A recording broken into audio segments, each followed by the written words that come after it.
just about to head back to Christchurch, but we have all day today, so it's only about 4 or 5 hours drive back to Christchurch. So we're thinking of stopping on the way to a place called Hokitika, and that's where they have this treetop walk, which are like bridges that they've built on top of treetops. So you get to walk on top of the tree line, kind of like this, but way cooler. So we're gonna go and try and find that and spend a few hours there. We're just packing our stuff. It's about almost 10 o'clock. Our checkout time is at 10 o'clock, but this is quite a isolated AirBNB area, so it's not like the owner's living next door and he can run down to make sure we're out of here by 10 o'clock. So hopefully we have a little bit of buffer time to get out of here, but we're almost done. We're gonna head off soon. Yeah, good.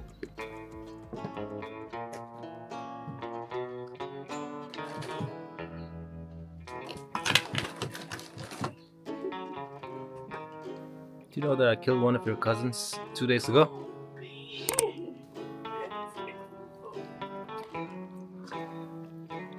You looking for your cousin? Hey! Shh.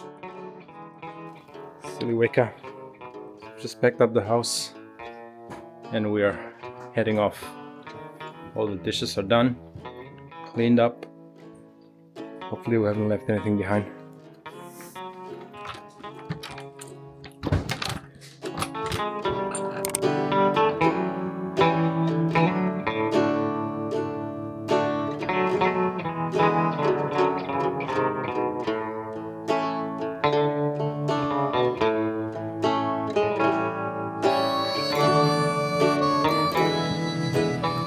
Just parked up in this place called Hokitika, which is like a small town.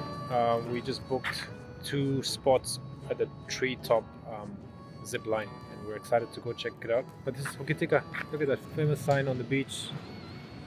It's a sunny day out in Hokitika, and you don't see a lot of the sun in the West Coast. So the last few days have been really good weather-wise for me and Maya. It's a cool place. You just have to pick the right time to come here.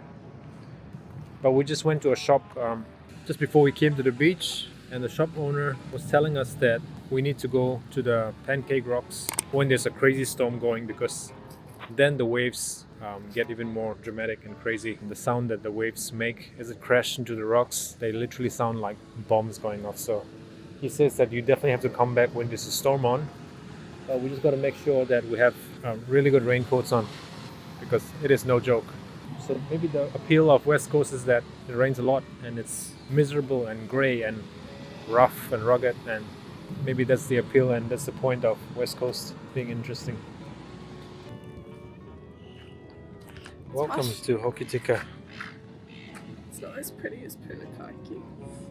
Nah. Kind of giving the Brighton vibes. Yeah, I know. But yeah, here it is. Well, yeah, not very pretty. But then you can see we're at like 10. Yeah. Well, I'm glad we booked the treetops, otherwise this is not the attraction we came for. Should we keep going? Let's go to the treetops. Now, which way are you going to get over to this shop? I'm just going to go up here And across the street? just up here. I'm with you, so. Thank you.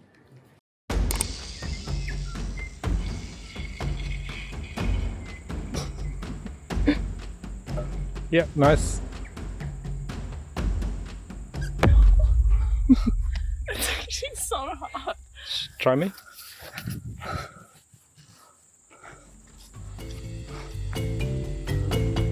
Yeah.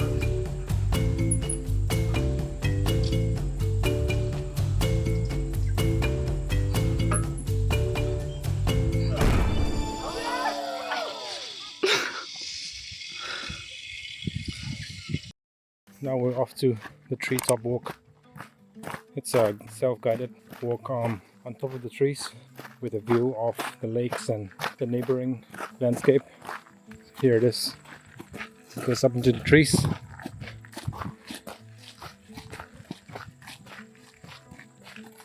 A little bit like Lord of the Rings vibes. Like in Lorien. Yeah.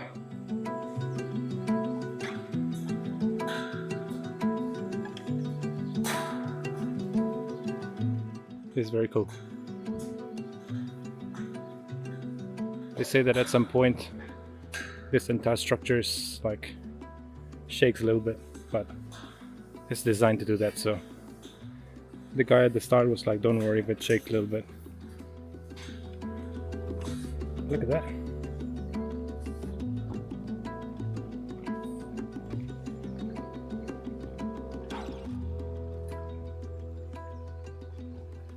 Cool, right? Author and biologist Jared Diamond refers to New Zealand as the nearest approach to life on another planet.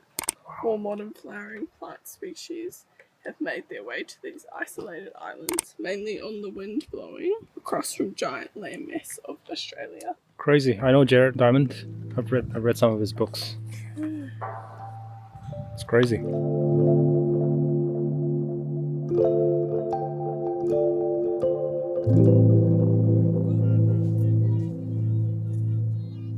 So we just read about the trees here.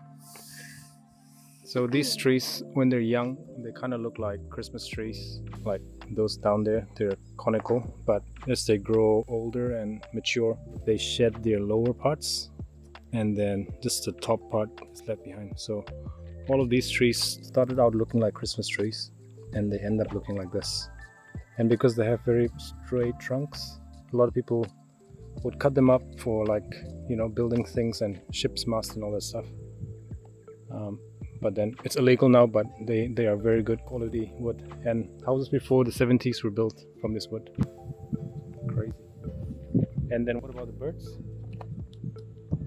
The birds eat the fruit off of the trees, and then they drop the seeds throughout the forest, which helps the trees grow. And they're the only birds that can digest large fruit. Oh yeah, and poop it out. So the trees and birds are friends.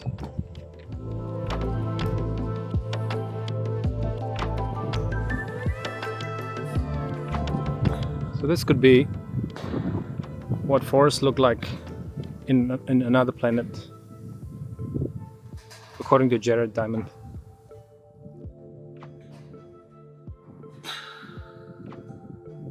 I mean, this bridge kind of looks like sci-fi, to be honest.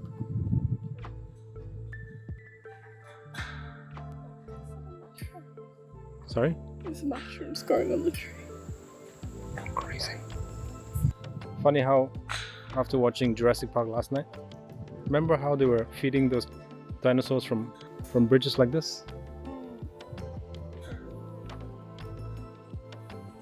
It's actually really cool. We're going to be climbing the tower as well. See, that's where the zip line begins.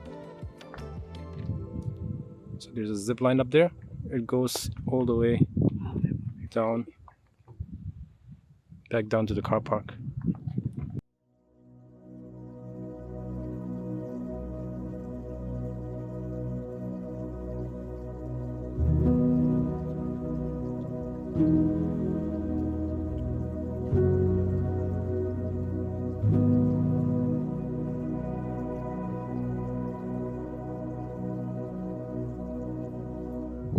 I think we're going out there too. That's where it shakes apparently.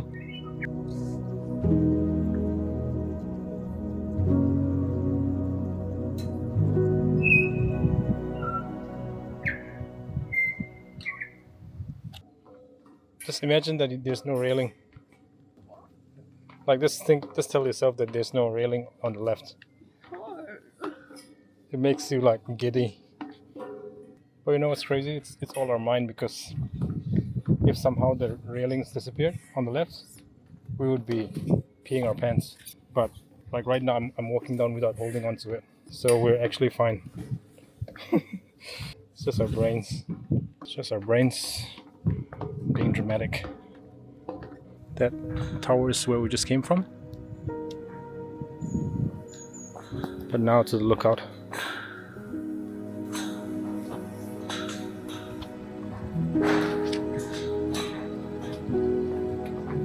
Should we do it?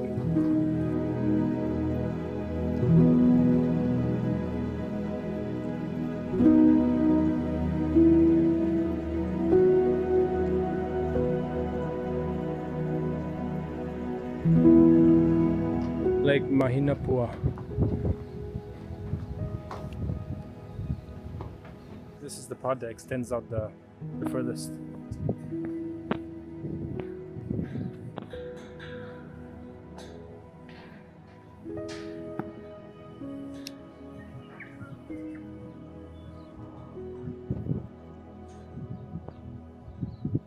Oh my gosh. It It's is. literally shaking. It's shaking. Oh, Lord. It is crazy. Look at that dip, and it is literally shaking. Okay, it is. It is pretty scary. Okay. There will be some crazy people that come up here and jump, and like bounce.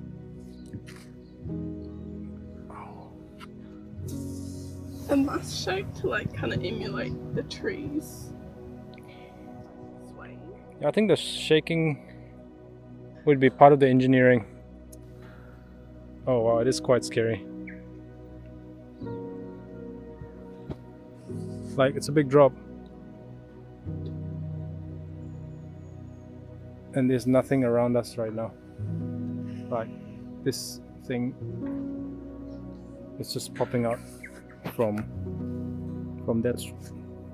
that's the last pillar there. So all of this is just hanging out. And if you can see, those are the beams holding it up. Look at that, straight down.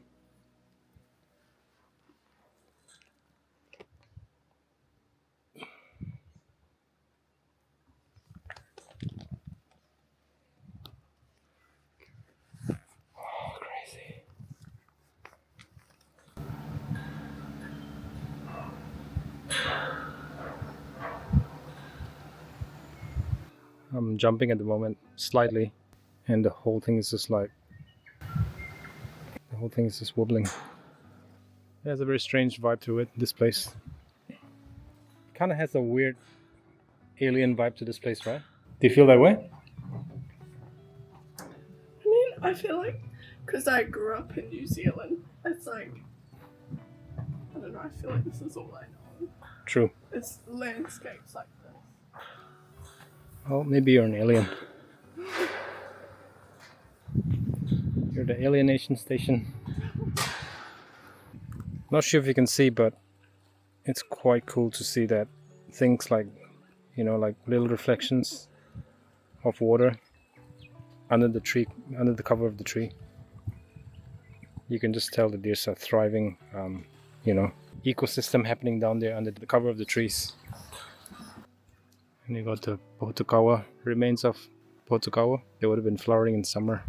Imagine how cool it'll be in peak summer with all these flowering. Literally all of these would be red. Is that Potokawa as well? So interesting. Well, that's that. What do you think? It was really cool. It's cool to be like at the height of the trees. Like if you climb to the top of the tree, that's what it would be like. Yeah, but you're not just stuck on one tree. Mm. You just walk throughout the forest. And it's cool because there was literally no one there. Mm. So it was cool. I mean, imagine if there was 20 people on that lookout. There would be someone screaming their butts off. It was quite scary, to be honest. But yep, that's what it feels like to be a spider. Walking between the webs, between trees. So, good job.